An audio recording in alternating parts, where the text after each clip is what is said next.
Hello welcome back to the my channel guys and today's topic is the correlation. और आज हम ये जानेंगे कि कोरिलेशन आपका क्या होता है। तो कोरिलेशन इज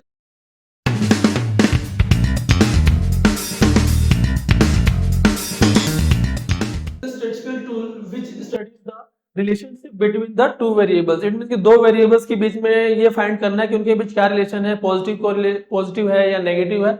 इसको हम बोलते हैं कोरिलेशन। अब बच्चों कोरिलेशन को थोड़ा सा हम आगे और जाने तो इसके टाइप्स की बात करें कि टाइप्स ऑफ कोरिलेशन, तो आपको मालूम होना चाहिए कि जो कोरिलेशन है वो आपका अप्रोक्स दो टाइप का होता है। फर्स्ट है आपका पॉजिटिव कोरिलेशन और नेक्स्ट है आपका सेकंड टाइप, वो है आपका नेगेटिव कोरिलेशन। ठीक है बच्चों, अब हम ये जानते हैं कि पॉजिटिव कोरिलेशन क्या होता है और आपका नेगेटिव कोरिलेशन क्या होता है। तो जब जो पॉजिटिव कोरिलेशन है कि when जब दो वेरिएबल्स सेम डायरेक्शन में मूव करते हैं तो उसको हम बोलते हैं positive correlation. Like when two variables moves in same direction, it is known as positive correlation। जैसे कि मान लो आपके पास एक x वेरिएबल है और एक आपका एक y वेरिएबल है। आपका पहला वेरिएबल ऐसे 4, 6, 8, 10 और 12 और दूसरा जो वेरिएबल है वो आपका इस तरीके से बढ़ रहा है 100, 150, 200 और 250 और 300। तो आप देखोगे कि दोनों वेरिएबल्स क्या हो रहे हैं, सेम डायरेक्शन मूव कर रहे हैं। ये भी आपका बढ़ रहा है और ये भी आपका बढ़ ही रहा है। तो जब कोई दो वेरिएबल सेम डायरेक्शन में मूव करते हैं, मे बी दोनों बढ़े या फिर दोनों घटे, तो इस तरह के वेरिएबल्स को हम क्या बोलते हैं, आपका पॉजिटिव कोरिलेशन। अब हम देखते हैं अपना next negative correlation. When two variables moves in different direction,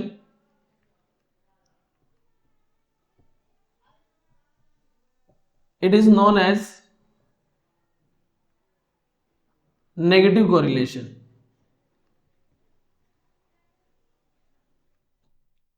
for example यहाँ पे हम मान लेते हैं कि x वेरिएबल है और दूसरा आपका y वेरिएबल है।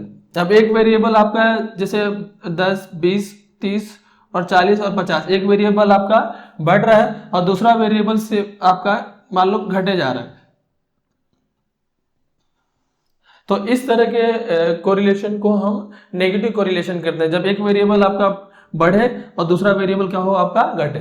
तो आप इस तरीके से आप याद रख सकते हो कि जब दो वेरिएबल सेम डायरेक्शन में या तो बढ़े या दो वेरिएबल सेम डायरेक्शन में माइनस हो, तो इस तरह के कोरिलेशन को हम क्या बोलेंगे, पॉजिटिव कोरिलेशन। लेकिन जब कोई एक वेरिएबल बढ़े और दूसरा घटे या फिर एक घटे और दूसरा वेरिएबल बढ़े, तो इस तरह के कोरिलेशन को हम क्या बोलेंगे, नेगेटिव कोरिलेशन।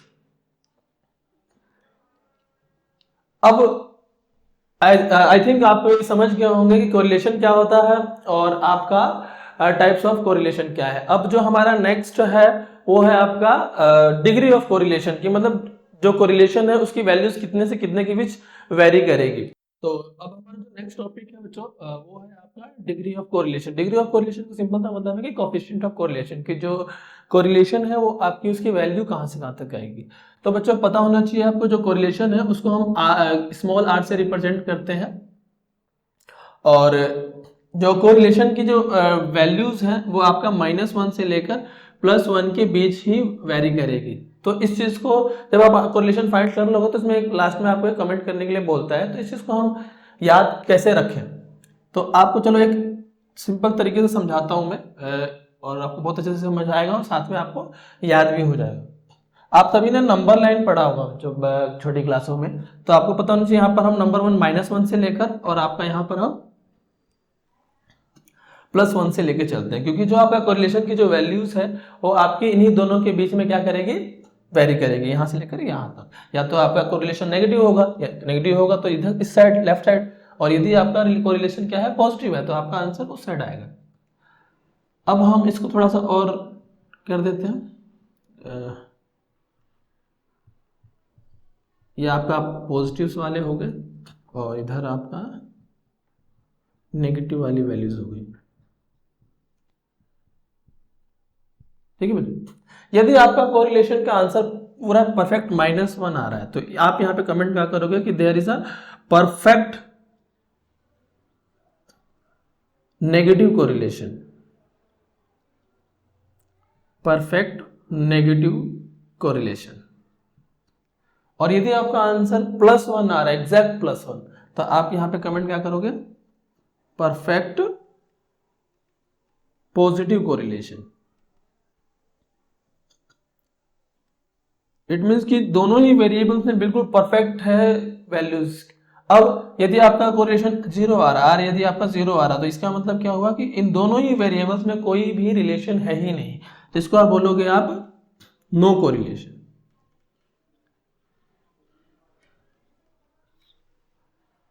तो ये तीन तो आपके टाइप्स हो गए, first perfect positive correlation, perfect negative correlation, और एक हो गया नो कोरिलेशन, मतलब जब कोरिलेशन ही ना हो।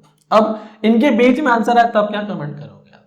तो याद रखना कि जितना आप इस साइड जाओगे तो जितना +1 के जाओगे ये आपका परफेक्ट पॉजिटिव की तरफ जाएगा, इधर जाओगे तो परफेक्ट नेगेटिव की तरफ जाओगे, और जितना आप उधर की तरफ या इधर की तरफ जाओगे तो आपका जो कोरिलेशन है वो उतना स्ट्रांग होता जाएगा। अज्यूम करो कि यदि आपका आंसर 0.75 से लेकर और 1 के बीच में आता है, इनके बीच में, तो यहां पर आप कमेंट करोगे कि highly positive correlation, highly positive correlation. Perfect positive तो नहीं है क्योंकि +1 में आता है वो। और यदि आपका आंसर 0.75 से लेकर 0.25 के बीच में आता है तो आप कमेंट करोगे मॉडरेट पॉजिटिव कोरिलेशन।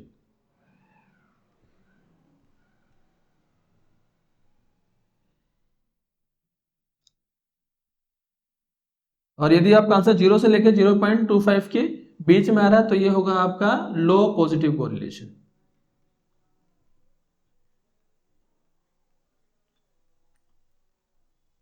और यदि आपका आंसर अब फिर यहाँ पे भी 0 पॉइंट माइनस में आ रहा है, यहाँ से लेकर यहाँ तक, तो ये हो गया आपका लो नेगेटिव कोरिलेशन।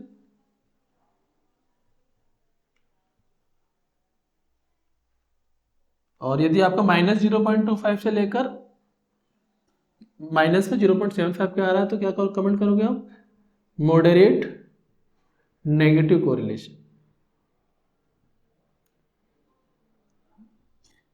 और यदि आपका आंसर ये जीरो माइनस में 0.75 से लेकर -1 के बीच में आंसर आ रहा है तो आप करोगे हाईली नेगेटिव कोरिलेशन।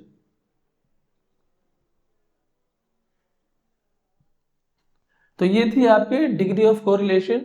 और अब इस तरीके से आपके टाइप्स हो गए, देखो तो 1 2 3 4 5 6 7 8 9, ठीक है। यदि आपका आंसर -1 तो परफेक्ट पे नो नेगेटिव कोरिलेशन, यदि आपका आंसर +1 तो आपका परफेक्ट पॉजिटिव, 0 तो नो कोरिलेशन, और इनके बीच में है तो आप लोग देख सकते हो यहाँ पे, ठीक है। और आप चाहो तो इसका स्क्रीनशॉट ले सकते हो। तो अब हम आगे बढ़ते हैं आपका मेजरमेंट के तरफ कि हम कोरिलेशन को फाइंड कैसे करते हैं। तो जो कोरिलेशन को फाइंड करने के हमारे पास 3 मेथड है। अब हम ये सीखेंगे कि कोरिलेशन को बच्चों कैलकुलेट करने का या फाइंड करने के हमारे पास कितने मेथड्स है। तो मेजरमेंट ऑफ कोरिलेशन के आप लोगों के पास बच्चों 3 मेथड्स है हमारे पास। फर्स्ट है आपके पास स्कैटर्ड डायग्राम मेथड। दूसरा है हमारे पास Karl Pearson's coefficient correlation.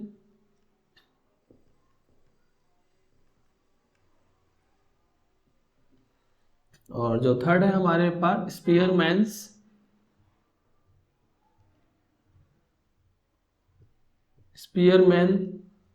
Rank correlation.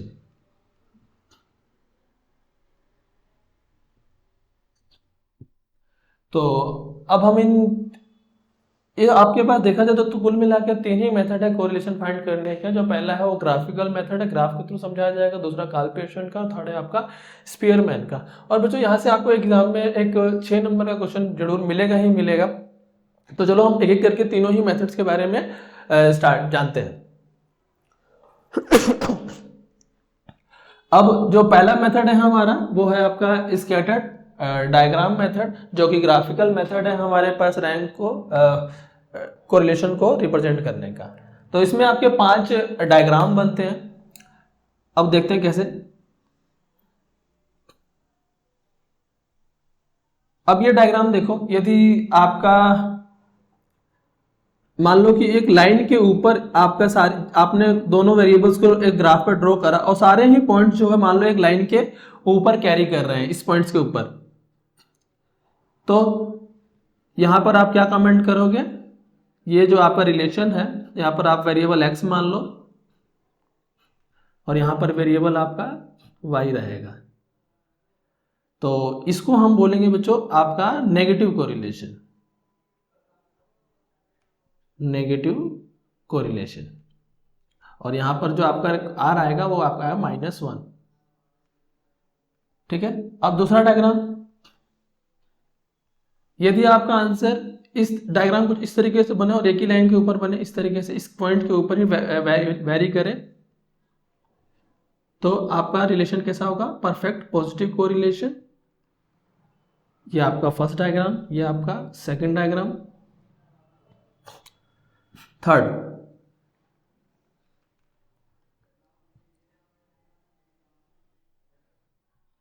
और इज्यूम करो कि सारी जो पॉइंट्स आपके वेरी कर रहे हैं वो एक लाइन में वेरी नहीं कर रहे हैं, बिखरे हुए हैं ऐसे। लेकिन इस तरीके का जब भी होता है तो ये क्या होगा आपका, क्योंकि पॉजिटिव साइड में ही है तो ये होगा आपका, लेकिन इसको हम क्या बोलेंगे, पॉजिटिव कोरिलेशन, परफेक्ट पॉजिटिव नहीं बोलेंगे, इसको हम बोलेंगे ये आपका परफेक्ट नेगेटिव था, ये आपका परफेक्ट पॉजिटिव था, और ये आपका सिर्फ पॉजिटिव कोरिलेशन है, लेकिन एक लाइन के ऊपर वेरी नहीं कर रहे हैं, जस्ट उस लाइन के आसपास वेरी कर रहे हैं। ये आपका थर्ड डायग्राम, अब ये आपका फोर्थ डायग्राम। अब क्या है कि अब मान लो कुछ इस तरीके से आपके पॉइंट्स वेरी कर रहे हैं, तो इस तरीके का जा रहा है लेकिन एक लाइन के ऊपर ना जाके बिखरे हुए हैं, तो इसको हम बोलेंगे आपका नेगेटिव कोरिलेशन।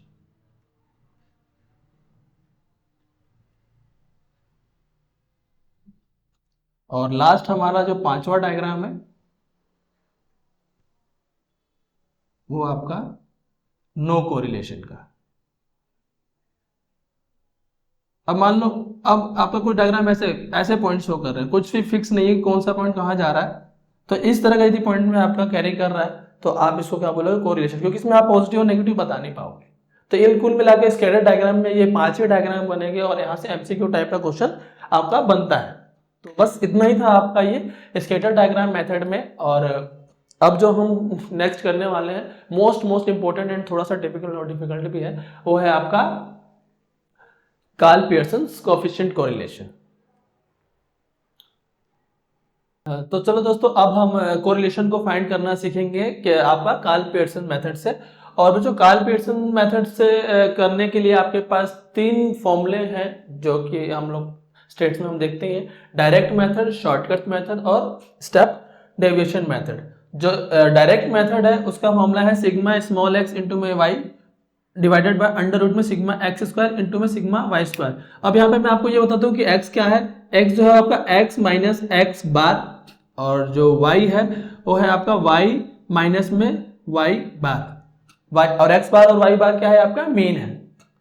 अब इस फॉर्मूले में देखो तो जो dx है वो है आपका x माइनस ए। इस वाले फॉर्मूले में क्या है कि आपको मीन निकालना नहीं पड़ता है, और जो dy है वो क्या है आपका y माइनस बी। अब ये x और y ये है आपका, ये जो क्वेश्चन में आपको गिवन होगा। और यहाँ पर क्या इसमें इस मेथड में और इस मेथड में कुछ खास फर्क नहीं है, बस कॉमन फैक्टर का है। तो dx डैश का मतलब है आपका आप x minus A divided by C, या फिर इसको आप ऐसे ही बोल दो कि d अपॉन में c। वहीं पे dy डैश क्या है आपका y माइनस का b अपॉन में c, या फिर d अपॉन में c, इस तरीके से। तो ये आपका फॉर्मूला है, मैंने जस्ट फॉर्मूला लिख दिया और अब हर फॉर्मूले से हम एक एक क्वेश्चन करके आपको दिखाएंगे। देखो मेरा जो पर्सनल सजेशन रहेगा कि आप हमेशा ही शॉर्टकट मेथड को फॉलो करो, स्टेप डेविएशन भी ना करो क्योंकि उसमें भी टाइम लगता है। तो वन ऑफ द बेस्ट आप शॉर्टकट, डायरेक्ट तो बिल्कुल ही मत करो, क्योंकि डायरेक्ट में यदि आपका मेन पॉइंट में आया तो आप कर नहीं पाओगे क्वेश्चन। लेकिन हम चलो देखेंगे कि फॉर्मूला कैसे आपका अप्लाई होता है। तो सबसे पहले हम आपका डायरेक्ट मेथड से क्वेश्चन करेंगे।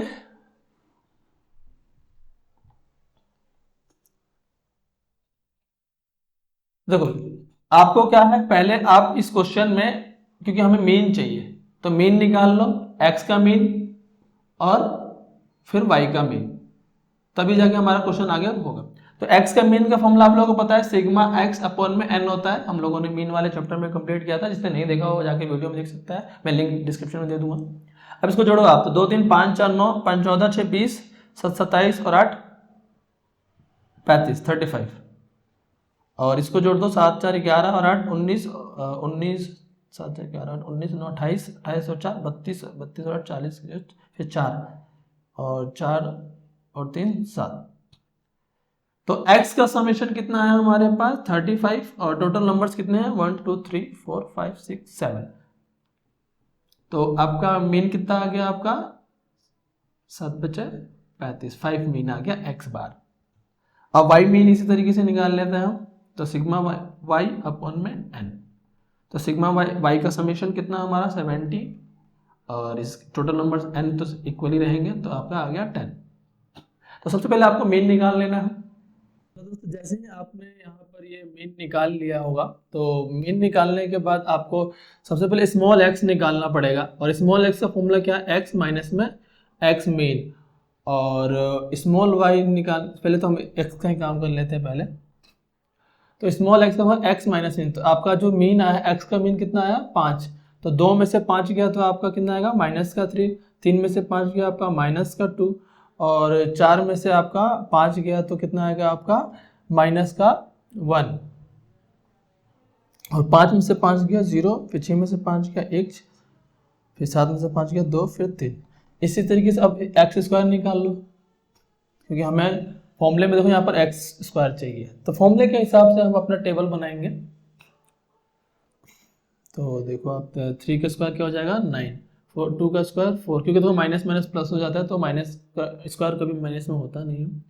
1 0 1 4 9, और इनका टोटल का समेशन इधर जोड़ोगे तो ये सिग्मा जो एक्स का समेशन है वो आपका आएगा, इसको तो चाहिए नहीं, दिया हो जाएगा आपका 9 4 13 14 14 28। जिस तरीके से आपने x का काम किया है, जैसे x का आपने कैलकुलेशन किया है, वैसे हम y का निकालेंगे, स्मॉल y। तो स्मॉल y का फॉर्मूला क्या है कि y माइनस में y मीन, तो y का मीन कितना है हमारा 10। तो आप देखो यहाँ 4 में से 10 जाएगा तो कितना आ जाएगा आपका, 4 माइनस 10 कितना आ जाएगा आपका माइनस का 6, फिर 7 में से 10 गया माइनस का 3, 8 में से 10 गया माइनस 2, फिर माइनस 1, फिर 0, फिर 14 में से 10 गया 4, और 18 में से 10 गया आपका 8।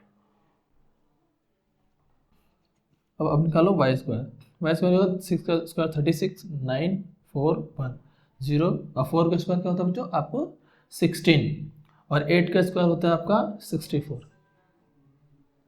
तो इस हिसाब से आप एक्स वाई निकाल दो आप।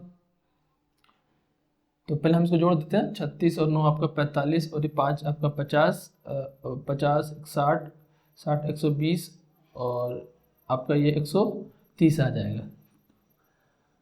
अब एक्स वाई का मतलब क्या है कि एक्स को वाई से मल्टीप्लाई, जो आपने एक्स निकाला है इनको वाई से आप मल्टीप्लाई करो, तो -3 इंटू -6 आपका -18, -2 इंटू -3 सॉरी प्लस हो जाएगा, -2 इंटू -3 आपका +6, -1 इंटू -2 आपका +2, फिर आपका 0, क्योंकि 0 से -1 को 0 आ जाएगा, 1 इंटू 0 ये भी 0 आ जाएगा, और 2 4 जा 8, और 3 को मल्टीप्लाई करेंगे हम 8 से, तो 3 8 जा 24। अब इनको जोड़ो आप, 18 6 24, और 24 और 2 26, और 8 34, और 34 आपका ये हो गया 58। अब देखो हमने फॉर्मूले के अकॉर्डिंग सारा कैलकुलेशन कर लिया, अब हमें सिंपली क्या करना है, इस फॉर्मूले में पुट करना है, जो कि कोरिलेशन का फॉर्मूला क्या है हमारा, under root sorry sigma X Y divided by under root में X sigma x square into में सिग्मा वाई स्क्वायर। तो एक्स वाई का समीकरण कितना है हमारा 58, और x की स्क्वायर का कितना है हमारा 28,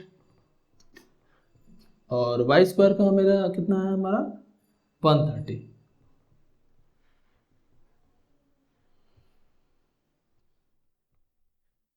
अब इन दोनों का आप इन दोनों को मल्टीप्लाई कर दो 130 को 28 से, तो कितना आ जाएगा आपका 0 8 24, फिर 2 8 काउंट 2 1 24, फिर आपका 260, तो 4 0 6 300 3640।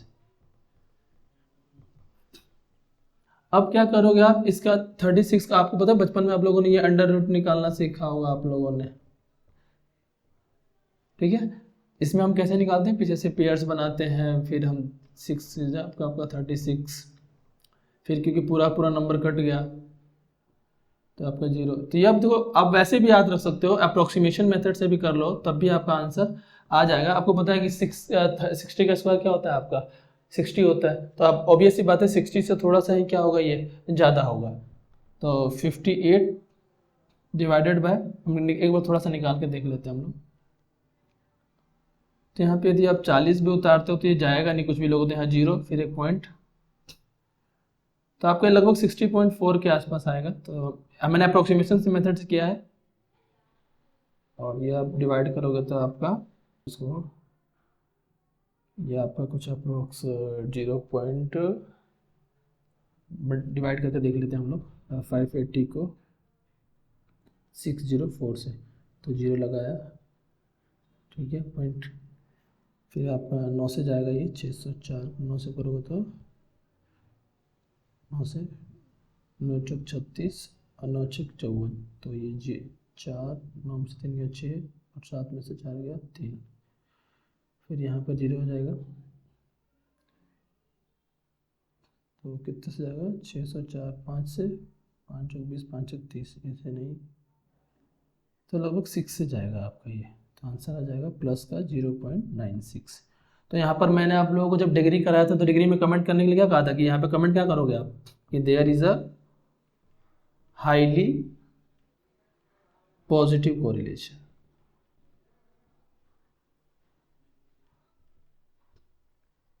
तो इस तरीके से इसका हम कैलकुलेशन करना है बच्चों, ठीक है। हाँ तो हेलो बच्चों, अब हम कार्ल पियर्सन का सेकंड मेथड के बारे में हम जानेंगे। मतलब कार्ल पियर्सन का सेकंड मेथड जो है हमारा शॉर्टकट मेथड, उसके बारे में हम जानेंगे। तो इसका सबसे पहले हम यहाँ पे फॉर्मूला लिख देते हैं कोरिलेशन का। तो कोरिलेशन का बच्चों फॉर्मूला क्या होता है, यहाँ पर सिग्मा dx dy माइनस में सिग्मा dx मल्टीप्लाइड में सिग्मा dy अपॉन में n divided by under root sigma dx square minus में सिग्मा dx की होल स्क्वायर। ये थोड़ा ध्यान से बच्चों यहाँ पे नोटिस करना, क्योंकि सिर्फ इसके ऊपर में n के साथ नहीं है। फिर इसी तरीके से सिग्मा dy स्क्वायर माइनस में सिग्मा dy की होल स्क्वायर अपॉन में n। तो अब हम ये फॉर्मूला पहले, जब भी क्वेश्चन करो तो सबसे पहले फॉर्मूला लिख दो, क्योंकि हम फॉर्मूले के हिसाब से हम टेबल बनाएंगे। सबसे पहले आप क्या निकाल लो dx, तो dx निकालने का फॉर्मूला, dx निकालने का फॉर्मूला क्या है आपका x माइनस में a, और dy निकालने का y माइनस में b। अब इस मेथड में और डायरेक्ट मेथड में थोड़ा सा एक फर्क है कि वहां मीन यदि बाय चांस आपके पॉइंट में आता है तो आप क्वेश्चन कर नहीं पाओगे फिर। तो यहाँ पर हम x माइनस a, तो a हम इसको मान लेते हैं और b हम y में इसको मान लेंगे।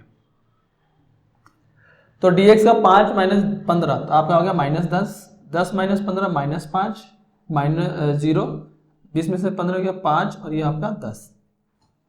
फिर dx कि हमें स्क्वायर भी चाहिए यहाँ पर, तो ये भी निकाल लेते हैं।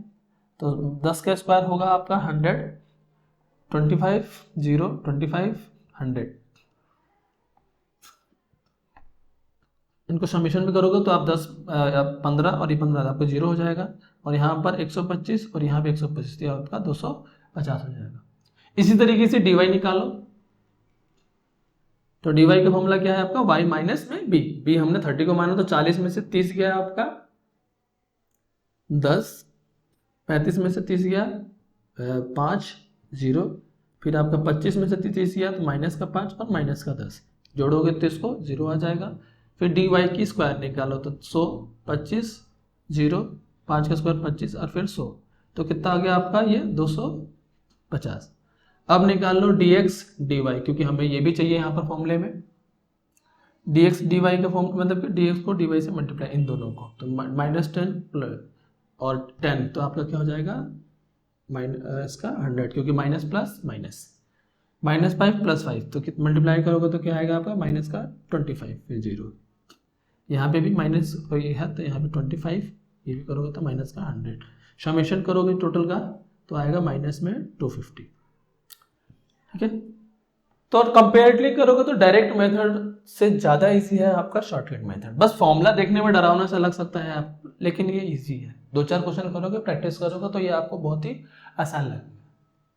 dx dy कितना हमारा माइनस का 250 माइनस में dx का समेशन, ये ब्रैकेट लगा दो, dx का समेशन कितना है हमारा 0 और dy का समेशन भी क्या है हमारे पास 0 और डिवाइडेड बाय आपका n कितना है 5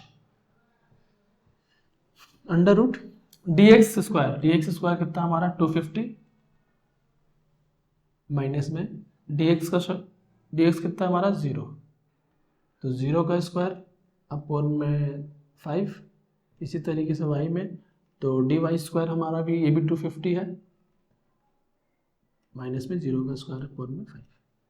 तो ये आपको देखोगे तो ये वैल्यू पूरी 0 हो जाएगी, तो ये -250 और इधर देखोगे तो 250 इंटू में 250 तो -250। आपको पता है जब हम बचपन में से किया करते थे इसको अंडर रूट ला 2 पेयर्स निकाल के क्या हो जाएंगे आपके बाहर आ जाएगा, तो ये कट गया तो क्या आ गया -1। ठीक है, अब डिग्री वाले में करा तो यहाँ पे कमेंट क्या करोगे आप कि there is a perfect negative correlation. तो इस तरीके से था आपका शॉर्टकट मेथड और इसी तरीके से आप करोगे। अब आई थिंक आप समझ गए होंगे कैलकुलेशन वाला टॉपिक आज कैसे करना है। अब हमारा इस चैप्टर में एक लास्ट जो मेथड रह गया है वो है आपका रैंक कोरिलेशन वाला जो स्पीयरमैन ने दिया था, और उस वाले मेथड को हम नेक्स्ट क्लास में बच्चों जानेंगे। तब तक के लिए धन्यवाद, और इसी तरीके से आप हमारे से जुड़े रहें और आपको इस तरह की इंटरेस्टिंग और इन्फॉर्मेटिव वीडियो मिलती रहेगी।